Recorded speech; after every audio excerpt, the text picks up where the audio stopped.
Hello and welcome to Being Youthful. I am Kim Beegler. I'm the owner of Ewethful Fiber Farm and Mill. And if you are new, I'm going to talk about wool. So if you like wool or you want to learn about wool or you're ready to take a deep dive into wool, I am here for you. I'll be talking about, I have some videos on wool skirting for beginners for sure. I'm sharing my newest cast on with some new yarns that are in the online shop. And I'm even going to share, I think, what I'm reading because I've been meaning to do this. I love reading and I've kind of wanted to share, and I would love to hear from you all about what you're reading too. So whether you're watching or listening, and if you're returning, thank you so much for coming back. I so appreciate you all and I love to hear from you all always. So don't forget to comment, to like, to subscribe, whatever, wherever you're, if you're watching or listening, please let the app algorithms know that you enjoy what I'm doing. Okay, onward. So, and there are chapters, you all. So if you want to skip, just skip over to the chapters down in the, somewhere in there, somewhere in the YouTube world, you can click through the chapters. So I am trying to chapter stuff out. So you can skip if you'd like to. Okay, first we're going to start with viewer questions because, and I hope my camera does not do what it just did, which it decided to stop and re-record. Hopefully we'll keep going. Okay, so Sandy asked from episode 78, I had talked about the difference between a ram fleece and a ewe fleece and some attributes that you may easily be able to tell. She asked if a wether has the same attributes as a ram. So a wether is a castrated sheep basically. And my answer is a little bit like maybe, if that helps. I would say in general, no. A wether fleece is not going to have that same strong smell, which is a hormone related smell. And once they're castrated, most of those hormones are gone. Not all, but most. So the smell, I think, and the smell is kind of that way of like kicking up to the females, like it's time, right? It's one of the signals to the females, so that it's time to make some babies. So the wethers don't have that same drive anymore or those same intense hormones. So in general, I would say that the wether fleeces are not going to smell. I haven't really found mine to smell. Now that said, you could castrate a ram way down the line in life because they're wonderful and you want to keep them around. And then that fleece, I don't know how much those hormones would phase out over the years. I'm not sure. As far as the hairs, I think you're more inclined to see some of those hairy fibers in wethers than you would in a ewe, say, because depending on when they're first born, obviously they've got the hormones starting to kick up. If you castrate them right then, not right then, but a lot of times castration happens like in the first week or so, you're probably going to nix a lot of that change in the fiber. If you wait and castrate them a little bit later, or maybe not until 5 or 6 months, then you're probably going to get some of those attributes of that more hairy-like fiber that you especially see in the heritage breeds, like the Icelandics and the Shetlands, I would say. So it's kind of a yes and no answer to the question, but I hope that helps. Arwen asked about the natural versus the dyed fibers in my last episode where I had the East Frisian bats. So the brown in that fiber was the natural colored that the shearer gave to me. So that was the natural colored. The stuff that I had dyed out in like purples, that was white. So they both started out as natural colored white, and one was the brown. The brown I left completely natural, didn't touch. The white got dyed into reds and purples and blues to create that beautiful combo. So hope that answers that question. And the last one, this is for Jessica. I think this was in the last episode, I was talking about knitting with both hands, knitting continental, left-handed, and knitting as a thrower with my right hand. And she was thinking about learning continental, but was wondering how hard the switch was going to be for her. My answer is you can do it. I mean, my answer to just about anything, you all, is you can do it. You can do it. That's the type of personality I have, and that's what I try to instill in everybody that I teach or otherwise, like inspire, you can do it. I only learned to continental maybe 4 or 5 years ago, if even that. And I did it because I wanted to increase my speed at knitting and also offer a little dexterity. Well, if something happens to my right hand, I've got a left hand, although you still kind of need both hands. But really the main reason is we all get some aches and pains from excessive making, right? And so I thought this was an option to give one hand the repetitive motion while the other hand gets a different repetitive motion and be able to switch it up a little bit more, basically prolong my knitting life. So I think you absolutely can do it. Go to the show notes. I'll put a link in this blog again, or in this episode again, to get to the blog article I wrote. It also has a great link to where I learned to continental knit. So you can do it. I think you can do it. Just everything takes practice, right? Like learning to spin yarn. It takes practice, but if you're committed and you want to do it, you absolutely can. Okay, quick farm update. The animals are cooler. They feel better. I feel better. I have a little more free time because I'm not running around trying to keep them cool constantly and being worried about them. So a big sigh of relief as we have cooler weather, even almost fall-like weather coming our way, and the smoke has dissipated in our area, which is lovely. We can see some blue skies again, which is really nice. The sheep especially are not panting, which is a lovely thing for me to see. And the chickens are much happier. So grass seed farm, they are turning the dirt and getting ready to basically kind of wait to plant. So what happens now is the dirt gets turned, and the reason you do that is to try to cut down on weeds and on insects for the next year. And then you want to have the soil ready to plant also. So that's what they are all doing, is turning the dirt. And you ideally wait for a little bit of rain. You turn a field one more time after that rain, and then you plant with rain on the horizon. These are all the ideal worlds that, as we all know, this is not necessarily how weather goes these days. But in an ideal world, you don't want to put the seed in and then have no rain come for 2 months, because there's nothing to help that seed grow. So that's where we're at, getting closer to slowing down, which is a great thing, because I really crashed over this weekend. Crashed hard. I generally don't run out of energy. I ran out of energy. So I was listening to my body. There's no mill videos this time, but there is skirting videos because I'm just taking it a little easier this week and listening to all the things telling me to slow down. So that's where we're at with the grass seed farm. Mill days, before I forget, September 9th and September 23rd, both Saturdays, 10 a.m. to 3 p.m. I will be here. The mill shop will be open.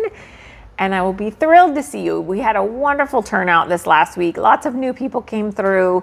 We always have new people coming to sit and join to make. You can come through and shop, or you can sit and spend the day here. That's normal. And we always have smiles and are very excited for anybody who walks in the door, whether you decide to sit or not. So come on out. There's snacks. There's all the things. Yarn, fiber, good. Okay, new cast on, because I have new yarns in the online shop and in the mill shop as well. So my new cast on is, I'm way behind on this, but I cast on for the Sophie scarf. It is by Petite Knits, I believe. I'm just petite knitting it up. So here is my Sophie scarf, and it's kind of a mess. I could not find a 24-inch cable for my knitting needles to save my life. I don't know. Okay, so here is my Sophie scarf. And I love it. And it's in a new yarn. So this is a really simple pattern. If you haven't looked at it, it's just a little tiny, you can do a tiny version where it's a little scarf that just ties, fits around your neck and ties. Or you can do the larger version, which it'll go twice around your neck and then you give it a tie.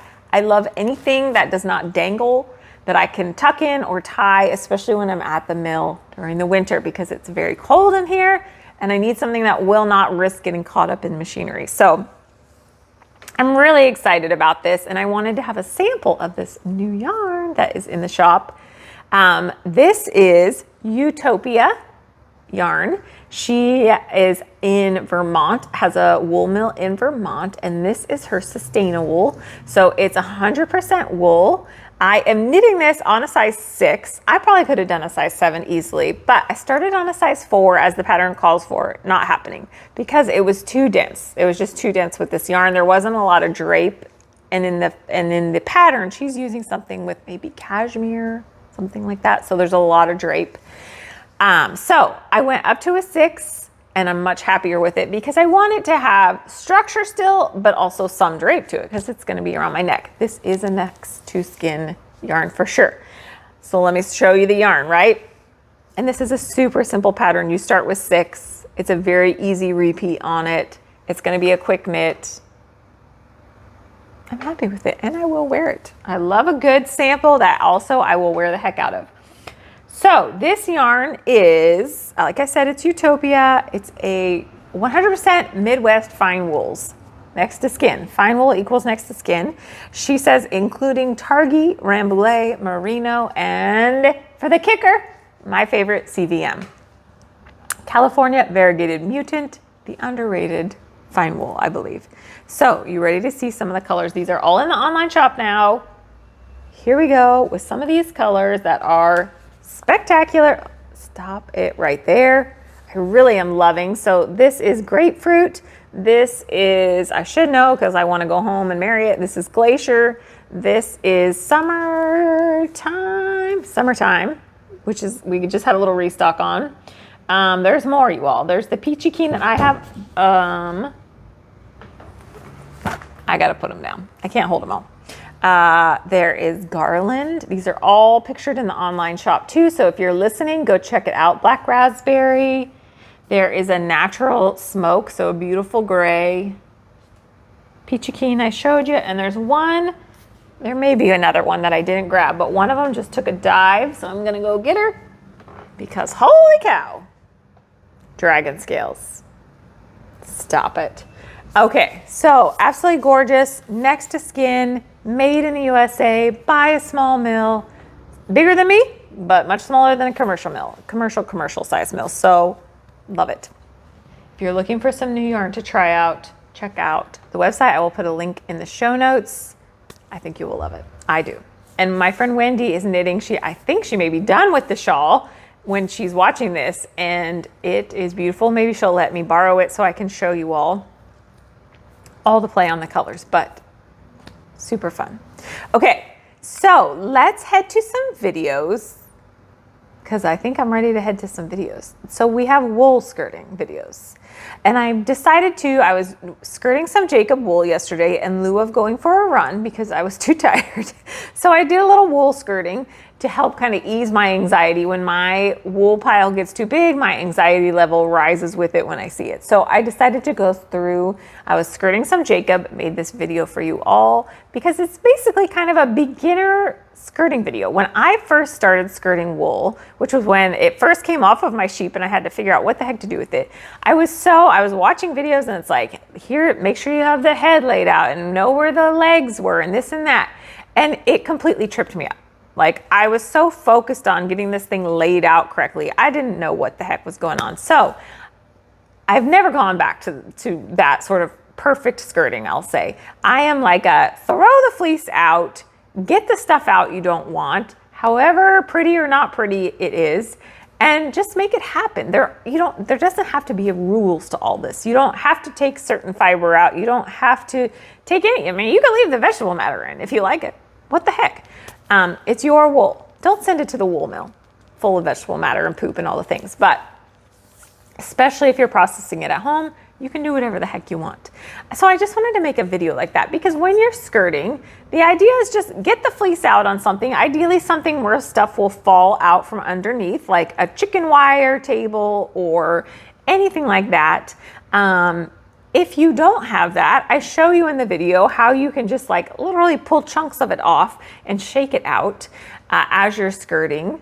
There are different ways to do this. It doesn't have to be pretty and perfect. You just want to get it done. So I just wanted to make a video like that for you. You're trying to get poop out. You're trying to get vegetable matter out. You're taking the wool out that you don't want in it. That doesn't mean you can't leave wool in it that somebody else would take out. So it's just however you want to do it. I just want it to be approachable. If you're listening to the audio only version of this, I'm going to leave the skirting video in because I think you can still get a lot from hearing me talk through it, but you can always pop over to YouTube if you want to watch the video. Yeah, so let's head to that. I also have a quick video of a not so skirting of some new wool that came into my life. So I will show you why I'm not going to skirt this wool. Okay, see you all in a minute. Enjoy. Okay, let's get to it. So I'm gonna move the camera around as needed, but I am here skirting out some Jacob. So this is Jacob sheep's wool, and I will move the camera around but I just wanted to make a video that would show you that skirting fleeces does not have to be stressful, and it shouldn't be stressful, right? It should be fun. So the first thing I've got, so the fleece is folded in on itself. So what we're seeing here is the cut side, and you can see there are some second cuts. That's these little dabs of color that you're seeing in there, and I'll move you closer in a minute, but you can kind of see here, that's a little white second cut. The fleeces I get this year is not super concerned with second cuts. So we do have to do a lot of pulling. And what I'm gonna do, this is a pretty sizable fleece. I am going to just lay it out. And as I'm laying it out, I'm going to pull out all these little second cuts or any VM that drops. I'm lucky in that these Jacob fleeces, generally speaking, do not have a lot of VM. They are on pasture all year round for the most part, so not tons of VM. So here we are, I'm laying my fleece out. It does not have to be perfect. I don't care where the head was. You'll kind of figure it out as you get more comfortable with skirting, but it really doesn't matter. The point is just lay it out. I have it on the cut side down so you can see the tops of the locks here. And it doesn't even fit on my skirting table that well. This may have been a rayon fleece.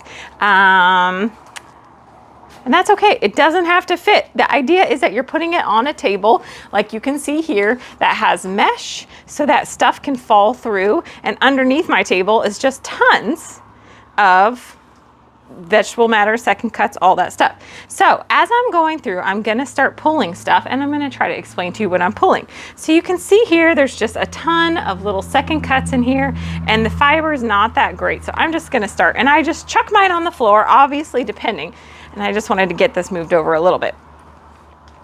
Okay. These fleeces, I am able to keep the belly wool and stuff, so most of the time we don't have to worry about that. But I want to show you here, right in front of us, is a good example of some fiber that I am going to get rid of. And you can see this is really, really coarse and hairy. You can see kind of how thick that is in comparison to, let me grab some in here. Do you see how nice and fluffy that is? And I'll put them side by side. You can see this it's just markedly different. This is probably down by the rear on the back legs and stuff, and that wool I'm gonna take out. Now, I'm gonna pull back so you can see I am not perfect at it, but I'm like, okay, this big chunk I don't want. Now, this is your fleece. If you want this wool in there and it's clean, it's just gonna be really coarse. So if you want to make something with coarse wool, you could set it aside and have a pile of coarse stuff, or you could leave it in there and just blend it all together. This is your fleece. Nobody's gonna yell at you. There's no right and wrong. So just do what you wanna do. So as I go along, I am going to be picking at VM. Here's another chunk. You can see this is the black wool. It's very hairy. It's very coarse. I don't want it. Usually the stuff down by their hind ends, I yank off because that's where the coarser stuff tends to be. One thing I didn't do, and we'll do it now, is we'll just pull a lock and make sure it's got a nice, good staple length. Nothing's breaking when I do that. I can hear a little click, so we're good. Okay, so I'm just gonna keep going through. Something else I look at is if the fleece is sort of already felted. So sometimes you'll get a fleece and you go to pull and it's like, I mean, literally it's taking all the energy in you to pull it apart. Right here, I'm having to pull a little bit harder, but it is pulling apart and I think it'll clean up well, so I'm gonna leave it. If I was literally like yanking with all my might, I would toss that. So let's come over here, and I gotta take my microphone so we don't lose that. And we'll work a little bit over here. And I won't skirt out, or maybe I'll do it in fast motion so you can kind of see, but it usually takes me 5 to 10 minutes to skirt a fleece. Now, a couple of things. I am skirting a Jacob fleece, which is a heritage breed, sorry you all. So here's another big chunk of that rear end wool. It would be, you know, if you were a weaver, you may not care if that's there. If you want a nice sturdy warp, then that might be just fine for you. It might also catch a little bit, so I know weavers will have comments about that, but I'm just trying to give examples here. So I'm just gonna keep moving through the fleece. This fleece is really actually quite clean. So I'm going to pull these little second cuts. And I also will go through, and you can see underneath. You always kind of want to look at underneath too, and you can give it a good shake so that stuff falls out. So before I put it in the bag, I'm gonna give it a good shake before I wanna make sure you all can see me. So I'm just going through. Like I said, I don't care where the head is, where anything is. I'm kind of flipping it back and forth, just taking a peek. It doesn't all need to stay together in one piece. Whether you're processing this yourself or you're sending it to a mill, they do not care. They don't care if it's all in one piece or if it's chunked out, because when we go to wash this, we're gonna tear it all up anyway. So I'm just gonna kind of go through here, and I'm gonna pull off. I'll show you what I'm pulling here. You can come around the side with me actually and watch. So here, it's a little bit different, but it's the same idea as what we were seeing before. Let me go in here. And this is just kind of a different, it's really thick. It's a little bit coarser. It's a little bit felted on the tips there. You can see there's some dirt and poo probably, so I'm just gonna yank it off. I take it off because you know what? They're always gonna make more wool. There will be more wool in the world. So if you buy a fleece that's already skirted, you can see here's some gunk. I'm just gonna yank the bits off there, and it looks a little bit piecey. I'm gonna yank it off. I'll keep going. Picking out second cuts. You know, the nice thing with a Jacob or heritage fleece, or I should say any kind of medium to heavier coarse wools, they're probably going to open up well, and a lot of those second cuts and a lot of VM is going to fall out while you are processing it. Now, that doesn't mean don't skirt it, because if you're sending it to a mill, they want it skirted, but know that that stuff's going to come out. If you are doing a scroll back here so you can see a little bit better. If you are doing a fine wool, you are not going to have that luck. That VM and those second cuts are going to stay with you till the end, so you need to do a better job of skirting. Here's a big old chunk here, and this actually was already separated, but you can see how different. It's really blocky. I would say it's a blocky kind of a lock there. Everything's kind of felted on the tips. So I'm not gonna bother keeping that. It's dirty. It's just not the greatest wool. And so that's gonna go in my to-go pile. So I'll just keep going through. And you know, depending on the fleece, this fleece is not gonna take a lot of work because it was in pretty good shape. But I go through. Before I put it in the bag, I'll give it a good shake, and I'll show you an example here. And that's kind of the best way that I have come up with skirting wool. You know, it doesn't have to be kind of the key things are getting the vegetable matter out, getting the fiber out that you don't want, whatever that is. There's no, like I said, there's no rules to this. It's your fiber. You do what you want. If you're sending it to a mill, be a little more mindful. Now, a lot of times the stomach wool can be a little bit coarser or dirtier or just worn, and I would toss it, but on this fleece, the stomach wool is looking just fine. And I can tell usually you can tell it's stomach wool because it's a little bit more weathered. It's a little bit shorter a lot of times because I think just friction of it being hit across the ground. You know, a lot of times it hits the ground. So, get the VM out as much as you can. Get the second cuts out. And let me show you kind of what I talk about when I'm gonna shake one. You know, I'll get it out of the way. And a lot of times what I'll do before I put it in a bag is I'll pull a chunk off and then I'll just give it a good shake like this. And you can see a lot of stuff will fall out. Ideally not into the parts of the fleece I haven't done this to. Even some big chunks are there. So, hopefully you guys can hear me okay. My microphone I know is getting a little bit worked in this. So then I would put it in the bag if I was happy with it. And I kind of go through in chunks.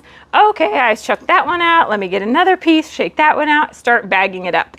I'm actually going to separate out, I think, the white out of this wool because there's a fair amount of it, and the last fleece I did had a fair amount. So that's what I'm gonna do.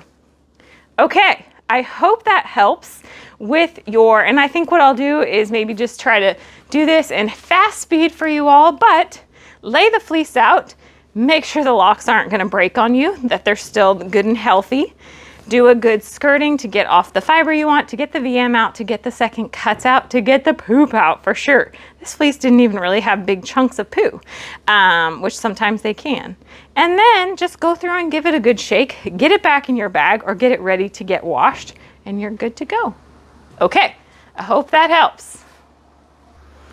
All right, you all, I have moved on to another fleece, but I just wanted to show you one of the biggest things I do, and I don't know if I mentioned it, but you probably saw it, but didn't really think any of it. One of the main things I'm doing when I'm skirting a fleece is opening and doing a little shake.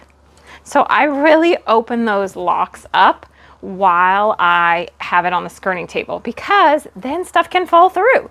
The more you open up those locks, whether it's in the skirting process or in the washing process, the more stuff can fall out, and when you're washing, the more the soap can get through. So it's really important. Anyway, the point of all of this is just to show you it's not that challenging.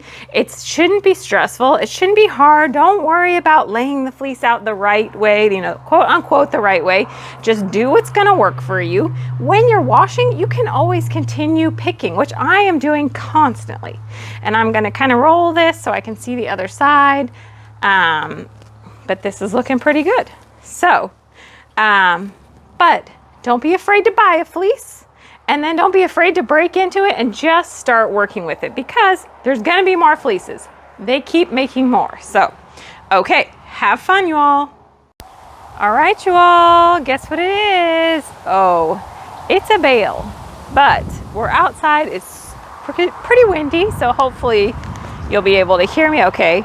I'm pretty sure this bale is going into the giant hole that we have on the farm, and I'm gonna show you why. So it looks pretty from the outside, right? This is the cut side here. It looks decent, but we'll see. As I open it up, remember in the last video when I said if you have to forcibly pull, and this is like, it's like Velcro. I mean, it's like Velcro to get this open. It was not skirted at all, and it's been sitting in this bag for several months. So I'm gonna just toss this on the ground so we can look at another one. So you can see, I think, let me double check. Let me scroll in for you a little bit here. You can see there's a lot of gunk in there. There's poop, there's gunk, and there's gunk. And so that is not ideal for me. Sorry, I'm gonna switch you all back and forth here. But I'm just gonna give it a quick go. I'm not planning to get all the way to the bottom, but we'll take a quick, what I'm seeing is a lot of semi-felted wool. You can see, and it sounds like a Velcro. So I'm not really going to invest a lot of time. It's very VM-y. Not sure if you can see all that, but that's a lot of VM. It's more VM than my little heart wants to handle. Just gonna flip it on the other side here. It's very weathered, to say the least. So let's pull one more. This one looks beautiful on the outside, but you can see, because it wasn't skirted, this is all like poop and stuff. That is not ideal. And let's see if I can kind of scooch it out here. There's a lot of poop in here. This was literally not skirted. She said, well, we thought we were gonna throw it away. And as I open it up, I'm seeing the same thing. Like it's just, I can rip at it. And literally, if you could see, my muscles are working. So I'm pretty sure this whole bale is kind of like that, because this person wasn't growing for wool. Well, they kind of were, but not for hand spinning wool, I should say. And you can see that this is probably the neck here. It's pretty rough. Yeah. So here's a great example. I mean, it's just completely felted. I think you can see that. Let you in a little bit here. Sorry about the traffic. It's just felted up. So we're gonna let this go because I've gone through 4 or 5 fleeces now and I have zero hope. It just gets dirtier and dirtier the further down I go. But I keep saying, let me just give it one more look. Let me just give it one more look. We have given it one more look, y'all. And I can feel confident that this is not going to be great hand spinning wool, but it will be great in a hole on the farm that some animals can take a nap on one day, maybe. All right, I just wanted to kind of show you an idea of this is not a fleece that I would take any amount of time on. And you can see pretty clearly it's rough. It's rough. So we're gonna let this bag go back to nature. Okay, I hope that the skirting video was helpful for you. I will try to do more as I come out with different breeds and just give you an idea of how I do them. But it doesn't have to be stressful. It shouldn't be stressful. This should all be super fun. So just figure out a method that works for you and make it happen. It's the same way that I teach hand spinning. If you are making a yarn you like, it doesn't matter really how you get there. I'll give you principles and standards to start with, but whatever gets you there and gets you having fun and makes it not stressful, that's what I want for you. So I hope that helped. Okay, quickly, what I'm reading, because I've been meaning to share this and I would love to hear from you all what you are reading, because I'm always looking for great ideas. I really try to listen. Personally, I try to read for different authors' voices. I think it's a great way to bring different worlds into your world, right? So I tend not to read a ton of the same author unless I really fall in love. Obviously, that happens to all of us, right? But lately more, I am a little more all over the board in what I'm reading. So I finished this, and I think I mentioned this book before, but I'm going to mention it again in case you haven't read it yet. And I know it's backwards for you all. When Women Were Dragons. Kelly Barnhill is the author. When Women Were Dragons. This is in my top favorite books of a lifetime at this point. So good. And yes, there are dragons in it. And no, that is not my usual reading thing. And I think it's why this book hasn't gained a greater mass of people in love with it, is because it's like in the wrong section of the bookstore. For those of us that don't read sci-fi, it would be, I think it's generally in the sci-fi section. I am not a sci-fi reader, so I don't ever go to that section, and I think it's getting missed for that reason. It has picked up some steam, for sure. Last time, I think I got a second edition when it first came out. Last time I looked, it was in like the 11th edition, and it was very hard to get a copy of it. Even from the library, there were long waiting lists. So get on the list if you're a library person, or see if you can track down a copy of this. It is amazing. I like to think of it as like a happier Handmaid's Tale with dragons. How's that? Very inclusive, very well written, it's just a beautiful, beautiful book, I think. So pick it up, Kelly Barnhill. So this is her first forte, I believe, into writing purely for adults. She usually writes young adult versus writing for adults. So I decided to pick up one of her young adult books. And the reason that it's considered young adult, I believe the understanding that I have of young adult is like there's no sexual innuendo. It's for young adults. It's clean, right? So this is called The Girl Who Drank the Moon. I am almost done with this. Like, I will finish it tonight, probably. Holy cow. It didn't, like, so when I picked up When Women Were Dragons, I couldn't stop. I was all in. Dragons and all, let's do this. This book took me a little bit longer. It was more of a slow roll through it. And now that I'm in I think the last quarter of the book is like, oh my gosh, she's done it again. Or she did this first, I should say. It's so good. And she just writes so beautifully, I think. Her message is just on point in the 2 books of hers I've read, and I highly recommend. So, and this one did win a John Newbery medal. And both are really good. You guys, I think that's it. I think I'm gonna wrap it up and get out of here. This is actually my second take because my audio didn't work on the first take. Gotta love that. technology. Anyway, thank you all so much for coming along for this week's ride. I am getting ready. My online course for beginning hand spinners is getting ready to launch again in October. So if you are thinking about learning to hand spin and you don't have your wheel yet, this is the time if you want to be part of the course to get that wheel. There is a free guide on my website. I will put a link in the show notes on buying your first spinning wheel. If you love what I'm doing here, please consider jumping over to my Patreon account and supporting and becoming a member in my community there. It helps to fund all of this different content I put out there.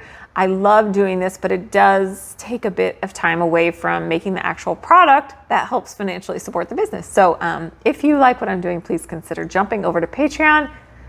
Link in the show notes. Thank you so much, everybody.